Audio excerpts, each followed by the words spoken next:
You stand in a world where power is performance and perception is everything. In the grand courts of Tudor England, amidst jeweled gowns and whispered intrigue, one woman reigned not only over a kingdom, but over her own legend. Queen Elizabeth I, the Virgin Queen. Gloriana, the mother of the English Renaissance, is remembered as a master strategist, a patron of the arts, and a symbol of national pride. Her legacy is wrapped in triumph: the defeat of the Spanish Armada, the flourishing of literature and exploration, the rise of Protestant England. But behind the portraits, behind the powdered face and poetic proclamations, lies a far more intimate story. One not of conquest or diplomacy, but of control. This is the story of how Elizabeth turned her very body into a symbol of rule, of how her refusal to bathe her rotting teeth, her layers of lead-based makeup, and her daily rituals of perfume and powder became tools of governance. In an age when sanitation was misunderstood and illness was feared as divine punishment, Elizabeth chose image over intimacy, illusion over exposure. She did not seek cleanliness in the modern sense. She sought preservation. She did not avoid bathing out of ignorance. She avoided it to maintain the myth. Every scent she wore, every mirror she covered, every ounce of powder she applied was a quiet declaration: I am not like you. To understand her reign is to step inside her rituals, to see not just a queen on her throne, but a woman alone with her reflection fighting to remain eternal. This is the story of Queen Elizabeth I's hygiene, not as a footnote of history, but as a window into the soul of a ruler who refused to be seen as merely mortal. You are Elizabeth Tudor, Queen of England, and every breath you take is a performance. Every gaze, every garment, every whisper of rosewater behind your ear, it all serves a purpose far beyond hygiene. You are not merely a woman, you are a symbol, a sovereign, the Virgin Queen untouched by time or mortal frailty. The nation leans into your shadow, and so your shadow must be flawless. Your legend is built on velvet and myth carefully woven into every inch of your body. Behind the silken gowns and the shining pearls, the truth is not softness, it's strategy. You don't just rule the country, you rule how you are seen. It begins with your smile, or what's left of it. In your glittering court where poetry floats like perfume and musicians play until their fingers bleed, sugar is the true delicacy. Not just sweet, but rare, powerful, a symbol of wealth, of status. You adore it. Candied violets, crystallized rose petals, marzipan shaped like mythical beasts, and sugared plums stacked in pyramids on silver trays. You devour them all. And with every bite, your teeth pay the price. There is no such thing as dental science. You trust in pastes made of honey herbs and powdered sugar, rituals of sweetness, not sanitation. You believe them to preserve your smile. Instead, they destroy it. By the 1590s, ambassadors whisper that your teeth are blackened, that some have gone missing altogether. A foreigner reports your breath is so rank it causes discomfort. Another cannot decipher your speech, slurred and broken from the gaps between your teeth. Still, you refuse the dentist's chair. Even when your courtier, loyal and terrified, offers to have a tooth pulled before your eyes to show it won't kill you, you resist. Because pain is weakness. Weakness is not permitted, and your face, even rotting, must never betray your command. Then something stranger happens. The women of your court, noble ladies in embroidered gowns, begin to stain their own teeth with soot and charcoal, not to hide decay, but to mimic yours. In the kingdom of Elizabeth, even rot becomes royal. If the queen's teeth are black, then blackened teeth are beautiful. You have once again turned the grotesque into gospel. But the truth of your power lies not just in what you consume, but in what you avoid. You do not bathe, not often, perhaps once a month, if that. The line attributed to you, I bathe once a month, whether I need it or not, circulates through time. It may be apocryphal, but the meaning stands. Water to your mind and your physicians is not a source of cleanliness, but danger. It can unbalance your humors, open your pores to disease, weaken the shield of your body. So you do not immerse. You change your linen, shifts those undergarments that cling to your skin several times a day. The fabric you believe absorbs impurities. With every fresh piece of cloth, your body is purified by contact, not cleansing. Instead of soap, you turn to potions, rose water, wine-soaked herbs, and vinegar rinses. These are prepared by trusted apothecaries and dabbed on your skin by gloved hands. They refresh you without stripping away the illusion. You smell divine not because you are clean, but because you are careful. When on rare occasion you consent to a full bath, it is a feat of ceremony. A wooden tub is hauled into your chamber. Buckets of hot water are poured in by hand. 3, sometimes 4 attendants help you into it. The whole process takes hours. It is not hygiene, it is theater, and the stage must be set perfectly. Still, you are regarded as immaculate by those who see you. You wear layers of finery, your gowns meticulously stitched and stiffened. You own hundreds. Your gloves are perfumed. Your handkerchiefs are embroidered with care and soaked in aromatic oil. But this is not the cleanliness of health. It is the cleanliness of illusion. The face you present to the world is not your face, it is a mask, a canvas of lead and vinegar, a concoction called Venetian ceruse. It paints your skin a ghostly white, the color of divinity and distance. Nobility is pale. Nobility does not sweat. Nobility has no pores. You know the mixture is corrosive. Your skin scabs and scars beneath it. But you cannot stop, because each layer of makeup doesn't just hide the truth, it creates a new one. Your lips are painted with vermilion, bright red, deadly mercury. It seeps into your body, it poisons your blood. Your moods darken, your health wanes. But to be seen without it, unthinkable. You stop sitting for naturalistic portraits. You order that painters use stylized templates, faces drawn from memory or idealized from your youth. These become the mask of youth, the standard of all future depictions. No wrinkles, no shadows, no truth. You will not allow mirrors in your private quarters. Your aging skin cannot be allowed to reflect. The image must hold even as the body beneath it crumbles. Even in solitude, the mask must not slip. And when your skin becomes too delicate to touch, when your flesh begins to flake and weep from years of lead and fear, you do not relent. You simply add more powder. You layer illusion upon illusion. You are Gloriana Eternal. You are the Virgin Queen. To bathe your face would mean to remove your crown. But beneath this porcelain facade, another reality festers. And the illusion, no matter how fragrant or finely stitched, cannot stop what rises from below. You are Elizabeth, Queen of England, and your palaces gleam with splendor. Golden arches, jewel-encrusted thrones, embroidered tapestries that tell stories of triumph and divine rule. Every hallway echoes your legacy. But behind the silk-draped walls and polished banquets lies a far more human truth. Nothing inside your grand homes is truly clean. Your court is a mirage of refinement, but no amount of rose petals or powdered wigs can mask the stench of a world without plumbing. Inside your personal chamber, there is no porcelain bathtub, no copper tap to summon warm water. Instead, there is your close stool, an elegant chair disguised in brocade and velvet, the seat carved with a hole, a ceramic chamber pot tucked beneath. This is your toilet. This is where a queen relieves herself. But the act of relieving yourself is not left to anonymity. There is a man, your groom of the stool, one of the most trusted, most respected figures in your court, a nobleman, a confidant. He alone is permitted to assist you in your most private moments. He handles your chamber pot. He cleans it. He perfumes it. He speaks with you as you sit in silence or discomfort, and he listens, not just to your needs, but to your words. Many political secrets have passed between you and the groom of the stool, whispered during the most vulnerable intervals of your day. He is not your servant. He is your sentinel. But outside your chamber, beyond the illusion, filth rules. There are no flushing toilets in Hampton Court, no sewage systems in Richmond Palace.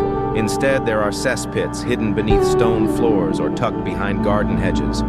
Chamber pots are everywhere in halls, beneath beds, behind screens in drawing rooms. And when they are full, they do not disappear on their own. At night, the gong farmers arrive, the night soil men. Quiet as shadows, they carry buckets brimming with waste through torch-lit corridors. They descend narrow stairwells with sloshing loads. They dump their burden into designated pits outside the palace or beneath certain chambers. These pits overflow. The smell rises. The perfume of court life is not entirely sweet, so you fight it daily relentlessly with scent. Lavender is scattered across the floor, rosemary tucked into corners, sweet marjoram burned in silver basins. Floors are layered with rushes, grasses meant to absorb the filth and dull the odor, but they are rarely changed. Beneath them, mold crumbs, hair vomit, spittle, forgotten wine, and the dust of 100 footsteps. Your solution? You move. You shift your entire court from palace to palace, not just for strategy or spectacle, but to outrun the stench. You stay no longer than necessary. Because the longer you remain in one place, the more the illusion decays. The waste piles, the air thickens, and no amount of clove water or rose oil can hold back the rot forever. You are not ignorant, you are a tactician. You know how close your world sits to the edge of collapse, so you build barriers, not with brick or moat, but with aroma. Every day you envelop yourself in a cloud of scent. Not just perfume, but ritual. In your still room, the palace apothecary, your attendants blend mixtures with reverence. Lavender steeped in wine, cloves soaked in spirits, orris root pounded into fine powder. These are not cleansers, they are shields. Your wrists are dabbed with rose water, a quick brush behind your ear with orange blossom vinegar, and you're ready to meet your court. You walk through the halls like an apparition, leaving behind a trail of sweetness and power. You do not sweat, you do not stink, you do not reveal the body beneath the legend. You carry pomanders, small gilded orbs filled with aromatic resins. They dangle from your waist or rest hidden in the folds of your gown.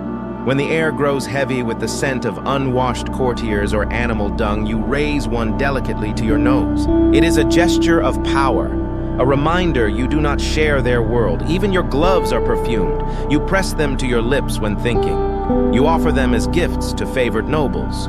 To touch your scent is to touch your favor. Your handkerchiefs are soaked in oil and stitched with golden thread. They are not tools for sneezing. They are extensions of your myth. As for your hair, it is not washed, not in the way one imagines. You do not lather it with soap and rinse beneath water. You do not soak it in steam or comb out suds. Instead, you powder it, stiffen it, preserve it. Your wigs, dozens of them, are constructed with meticulous care. Curled, scented, pinned. When your natural hair thins, you replace it with these creations, styled not for comfort, but for continuity. Sugar water stiffens the strands. Egg whites hold curls in place.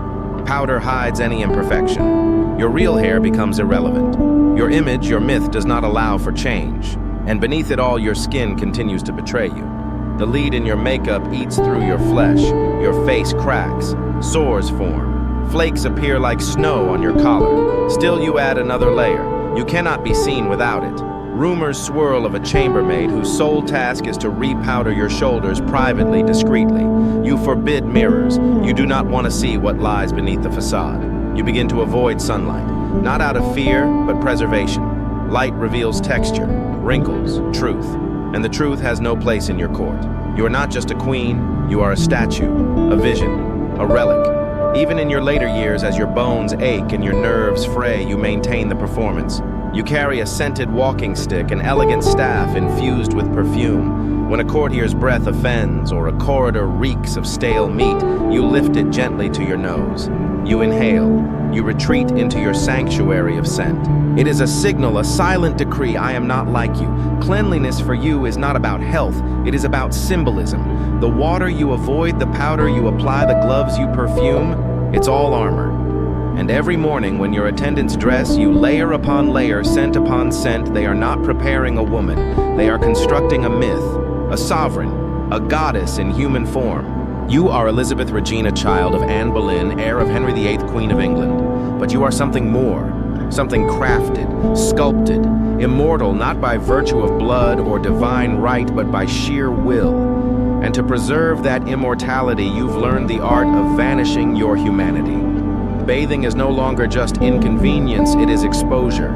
It threatens everything you've built. To step into water is to reveal too much. The scent of vinegar and rosé cannot linger after a bath. The careful powders would dissolve. The lead and mercury, thick with history, would slide away like a mask peeled from a face. And what then? The people would see you. Not their queen, not Gloriana, just Elizabeth. An aging woman with cracked lips, missing teeth, and trembling hands. You refuse to let that happen. Each day you grow more private.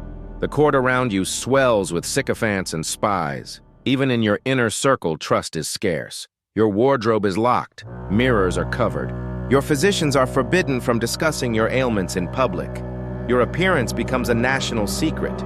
Even the act of painting your portrait becomes ritualized theater. No one is allowed to paint you as you are, only as you were, only as you must be remembered. Your artists are given a template, your younger face perfected and ageless. All future works must follow it. A wrinkle captured by brush is an offense. a blemish, a betrayal.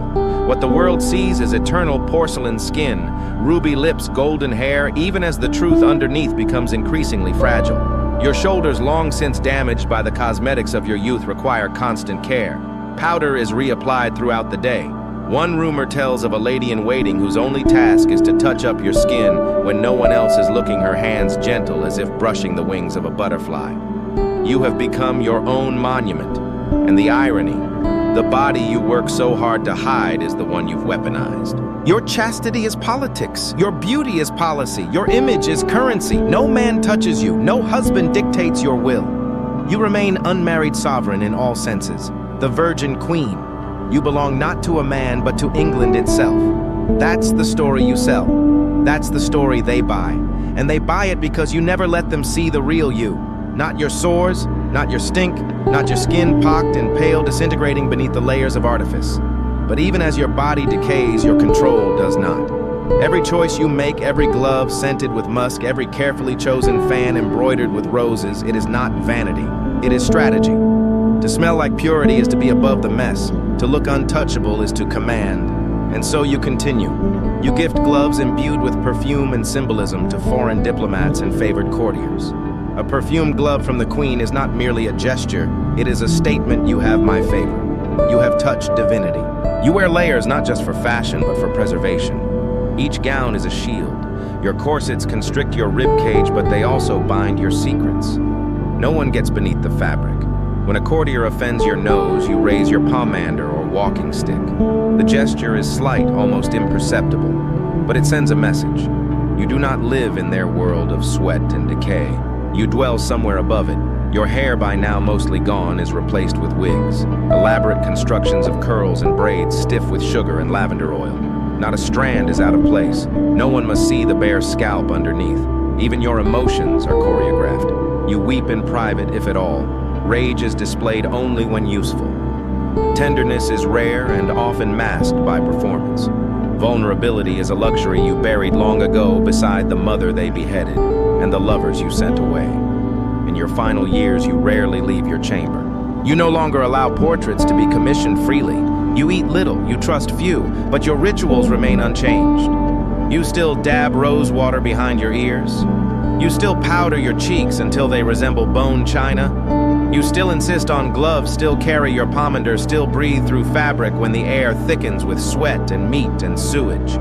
Because the performance must go on. Because queens do not grow old. They do not decay. They do not die, not publicly, not visibly, not truly. And when the day finally comes, when your body can no longer carry the weight of illusion, you retreat quietly. You refuse your bed. You stand until you cannot. You sit on cushions on the floor in your chamber, too proud to lie down. Even then, in that final week, you refuse to be seen. No mirrors, no portraits, no mourning. When death comes, it must come to a queen, not a woman. You leave behind no diaries, no confessions, no admission of weakness. Only the myth, Gloriana. The virgin queen, the monarch who never aged, who never married, who never so much as sweat. History will remember you for the golden age you ruled, for the empire you shaped, for the words of Shakespeare that bloomed under your reign.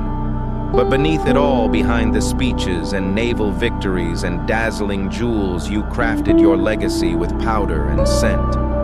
You didn't bathe because water would wash away more than dirt. It would strip the mask. It would whisper to the world, she is human. And that Elizabeth you would never allow. So you left behind something more enduring than flesh. Not a clean queen, but a queen untouchable, a queen immortal.